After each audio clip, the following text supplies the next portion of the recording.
have to realize the old volumes you see are not necessarily the ones which had been part of the Jesuit library in the 18th and 17th century.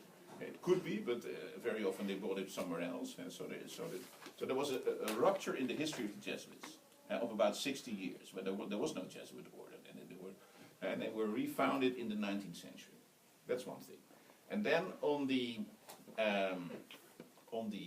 training, well, you have of course the seminary, the gymnasium, and preparatory training, and then there are two main blocks in the training for the Jesuits. And that is the philosophical training of 3 years, 4 years, I think, 4 years, and then is the theology training of 3 years. So altogether it was 7 years, and in between, after philosophy, and they were supposed, so it's a very academic order, to have a university degree in their field. So altogether you have an education of about 12 years. So you do 4 years philosophy, then you go study something, can be chemistry, can be archaeology, can be Hebrew, can be Greece, language, could be anything. And then you go back and you do 3-year theology. And then you are a complete Jesuit. So they have, and then they go to teach. And so to explain, so the philosophy, and so in the philosophy education was originally here in Maastricht. And the theology was in Nijmegen. And the preparatory training was in Grave and in Warmond. And so you had them, that's the reason there were 4 libraries, because all stages of the education had separate libraries. And at some stage, that was far before 1970, and of course the number of Jesuits was reduced all the time, and people were not so fond of going into in a religious order. And so in stages, several of the schools were closed down and the books were transferred to Maastricht. So in the end, when after the war, both theology and philosophy were here in Maastricht, in the building at the Thomasstraat. And then in 1968, I think, the education was transferred to Amsterdam, to the Catholic university, where they united it with other religious orders like the Dominicans and also the non-order priests. And then the Jesuit monastery, which was also here, was transferred to Nijmegen with a small collection of books which they need for everyday use. So the rest of the remainder that stayed here was taken over by the province and then sold to the university later. So then to understand the collection, so it's good to see that sometimes we have also more copies of the same book. This can be understood because this library is a unification of 4 different libraries. So one book was in one library and in another. So that's one reason. Another reason is that the level, so especially in the philosophy library, you will expect books on all kinds of disciplines. So we have like a natural science, for instance, that was also studied from a philosophical point of view. In the theology library, you have things, for instance, on missiology. Missiology is bringing the gospel to other peoples.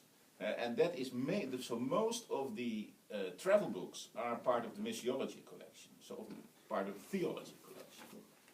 So theology is only a very broad term, but you should realize that also very practical things like missiology is part of theology, and it's mainly on geography and anthropology, and so because that's so those things are, I think, important to have an idea. Okay, what can you expect, and where can you expect something in the library? And well, when you work with it, you will recognize sometimes of the abbreviations. I think MU is the theology part, and so on. And the W, that's the Warmond part of the library. And I think Warmond was more a preparatory school, so that's more, say, somewhat less academic. Secondary school and then post-secondary. And in the other parts you will find the more academic books. Yeah, is that okay? Yeah? Sure. Yeah, just a small thing.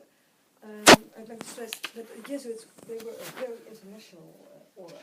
So So they came from all over the world. Yeah, the world. It was especially from Europe. And, Portugal was the biggest order of the Jesuits was in Portugal, and just in the Netherlands it was in a way a very small cell of Jesuits compared to other countries. Yeah, although they were suppressed during 60 years completely, but also before, because the north of the Netherlands was completely Protestant. And Maastricht was an exception, because in Maastricht you have this system with two rulers, so the Bishop of Liège and the States General were here the rulers, and that's why there is a large Catholic community, and also the monasteries could always be here without problem, because of this double rulership of Maastricht, which is completely different from the north. Nevertheless, there was no real strong suppression in the north either. So the Jesuits have been in Amsterdam since the 16th century onwards, all the time. A continuous tradition of Jesuits in Amsterdam, in a small monastery. They could not do a lot in the open, but they had their own institutions there. But they were suppressed here in Maastricht. Everywhere. It was the Pope cancelled the whole order in 1773. So that has nothing to do with Maastricht. That was international. Why did he do that? Huh? Well, that's I don't know all the details, No, but he didn't tell me. But no, but I'm not an but it was, expert on no, Jesuits either, but they are, of course, they were a very powerful order. So they were allowed to. I guess pre-revolution. No. I think they were too much a state within the state. So they started to be a danger of the Catholic hierarchy, because they. It were the intellectuals of. They were very powerful. They were experts in power relations, and so not obeying too much what the Pope was and the bishops were saying. Do you approximately know how many Jesuits there were in Maastricht and in Europe at their best times? I have no idea. It must be in the thousands, but many thousands, but I have no idea. No. But that is easy to find out, I guess. But I didn't pose that question. No, they were everywhere, and I think one of the interesting things which we will see in this project is the degree of international coordination. I think that's one of the interesting things they had. That's why, for instance, that surprised me so much. Why are all these travel books here as part of a missiology training? And that means that they try to learn all the time from examples in their past. And I think that's the answer to it. So what they try to get information on all these countries and all the missions what they had in the past, to see where did things go wrong, where did things go well. So they learned also, there's also an interesting book somewhere in your list that they did a mission in China and tried to apply knowledge from that in the mission in North America. So that was in Rome and also in Lisbon. Those were two centers of international coordination of the Jesuit order. So it's global and also like a multinational company steered from a few headquarters. And so independent in the field, but on the other hand reporting all the time, letters, reports. That's why there is so enormous amount of information. And this tension, this combination of global steering and local action, I think that's one of the interesting things of this order. But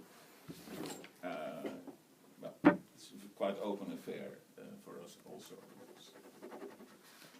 Maybe you find out far more correct details.